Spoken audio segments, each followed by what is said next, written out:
Before we sign off, I'd like to spend a little bit of time pointing out features that this book has that would be particularly of use to students of writing.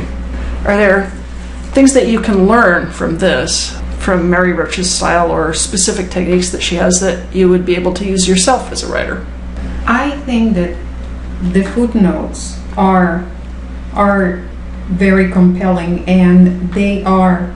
It shows you that the footnotes can really enhance the reading and not only contain facts, and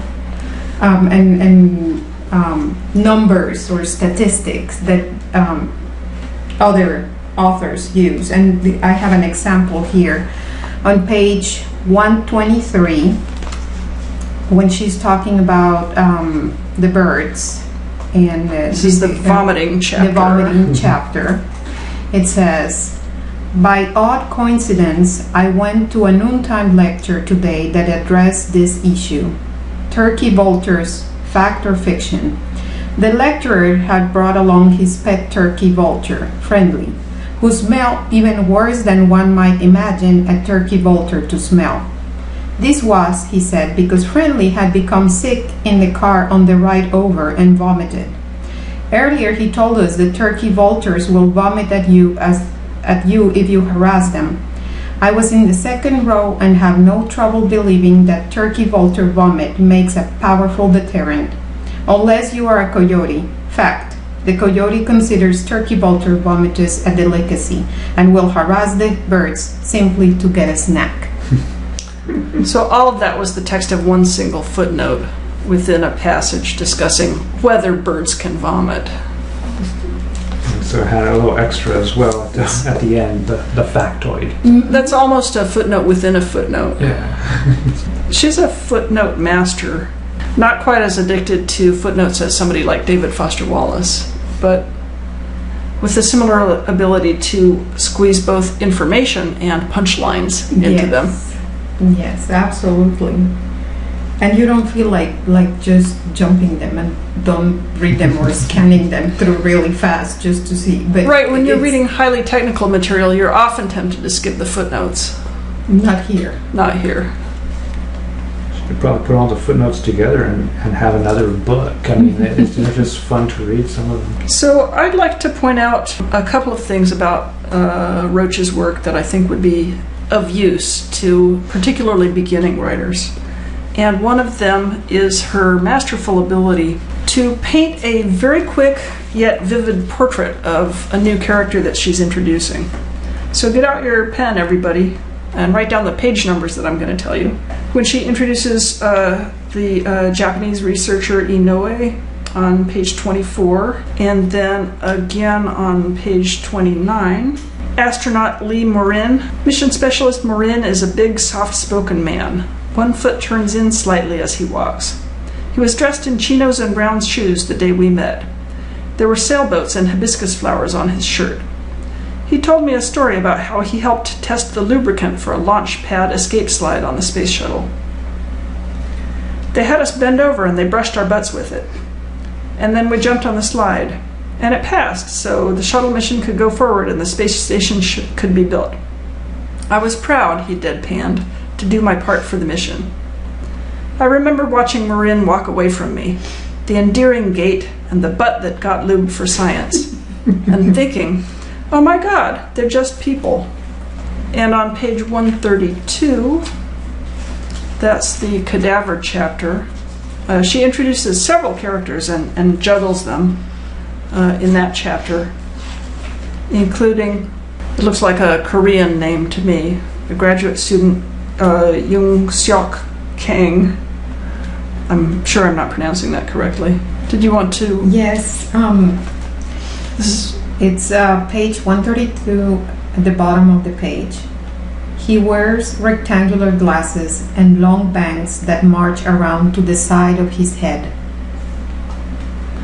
Just one sentence, but vivid detail, beautifully described. Just 2 pages later than that, we get Dustin Gomert, page 216. The descriptions of a number of medical volunteers who are spending months at a time motionless in bed to simulate the way your body atrophies in space. And she deals with 3 different young men who are doing this and gives each one of them quite a distinct personality. And on page 268, and these are by no means the only descriptions in the book, but if you take yourself through this set of them, you'll get a crash course in the construction of brief descriptions. These on 268, it's Broyen and Weinstein, the toilet training men. Jim Broyen, a wastewater engineer who designs toilets and other amenities for NASA astronauts, is showing me around. Broyen has a reedy build and an angular face. He peers at his visitor over the top of a pair of wire-frame glasses. He possesses a stealthy, deadpan wit and is, I imagine, tremendous fun to work with. So I recommend you take yourself through these steps and then think, I'm going to do one. See if you can construct these 5-line descriptions of several people that you encounter and make them both accurate and vivid, and if you can, inject a little humor and your own sort of take on a person. It doesn't have to be only the objective facts that you can see with your eyes and hear with your ears and touch with your fingers and so on. One other thing that I would like to point out to the writing student or the would-be writer, in the back matter of the book, in the acknowledgments on page 321, my husband, Ed Ratchels, and my agent, Jay Mandel, gracefully diffused the angst and whinging pessimism that are an inevitable part of all my ventures. I don't think I could do what I do without the support of these 2 excellent people.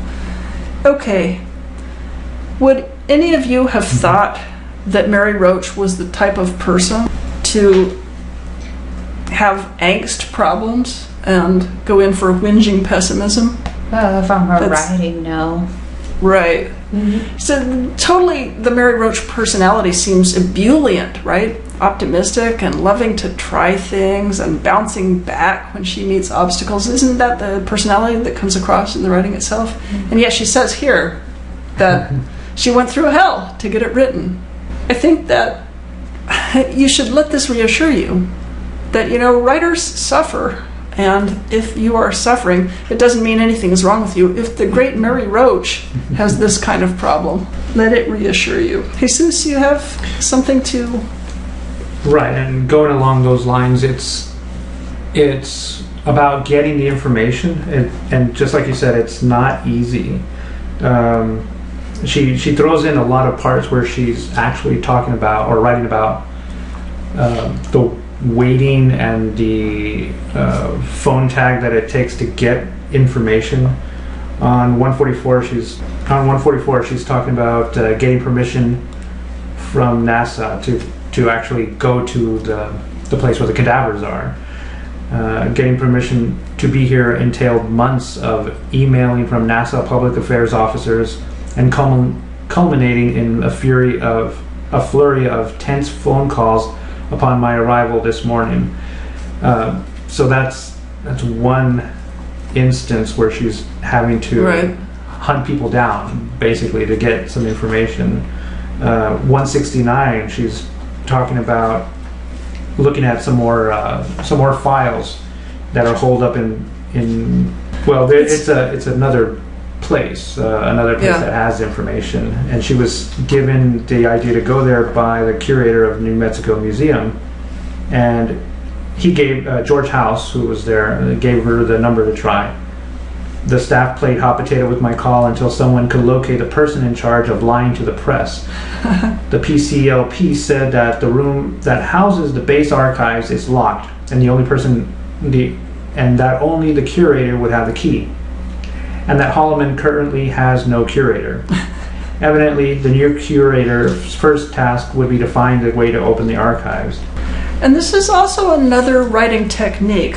She takes difficulties that she had in the writing process, which normally would be kept behind the scenes, at least in many styles of writing, and she builds that into the narrative. This is a narrative of discovery, and so the difficulties you run into become part of the story. It's no different from any form of artwork. Like if you're a painter or a movie director, you keep all the angst and all the drama behind the curtains. You just let what you need to say and out of the public, and you just keep everything else behind. She just shows us the bloopers. Using your analogy with the movie, she's just showing us the bloopers. So do you have a craftsmanship detail you'd like to point out, Diana? Oh, that's all. I also like to talk about the craft of, getting the reader's attention. Starting off like. Okay, good. For example, like in the introduction, she doesn't start off like all professional or academic. She just starts off with, to a rocket scientist, you're a problem. You're the most irritating piece of machinery he or she will ever have to deal with. You and your fluctuating metabolism, your puny memory, your frame that comes in a million different configurations, you are unpredictable. You're inconstant. You take weeks to fix. The engineer must worry about the water and oxygen and food you'll need in space, about how much extra fuel it will take to launch your shrimp cocktail and irradiated beef tacos. A solar cell or a thruster nozzle is stable and undemanding. It does not excrete or panic or fall in love with the mission commander. It has no ego. Its structural elements don't start to break down without gravity, and it works just fine without sleep. I mean, that really gets my attention. She is saying that how these people who were an extended metaphor. Yes, it's an extended metaphor. It really got my attention, and I really like how she described it as like we're like this functional machineries that we need to be reprogrammed. And then the next paragraph immediately below that, to the rocket scientist, you're a problem. That's her first sentence. The first sentence of the second paragraph is, to me, you are the best thing to happen to rocket science. Everything aggravating or disgusting about human bodies in space is exactly what she's going to delight in this book. So, final question before we close. Are you guys going to read any more Mary Roach after this book? Yes, I'm hoping to get a copy of Spook Science Tackles the Afterlife. I plan to use that next semester in class, actually. Oh. I want to get all her books though. I think all are just. I mean, I like her. I really not only like her but enjoy her. So I think I'm getting all of them. I'm going to read them all except for Gulp. Why? I don't think I can stand to read Gulp. Well, after reading chapter 6 and this one... Yeah, that was okay, no problem. I don't know. Or in some instances, Stiff was kind of... Stiff had some queasy moments. Yes. There were one or two paragraphs where I felt, I wish she hadn't gone quite that far in her discussion of cadavers. Tell you what. What? I'll read it first and then I'll tell you if it's. No, I know my limits, and that's over the line for me. I can't stand to have all that mouth stuff. This is a mouthful, though. I don't want to have to think about food in that way. Poop in space, fine by me. Vomit, comet, fine by me. Rotting corpses, fine by me. Chewing and swallowing, that's beyond the beyond. I can't take it. That's your limit? That's my limit.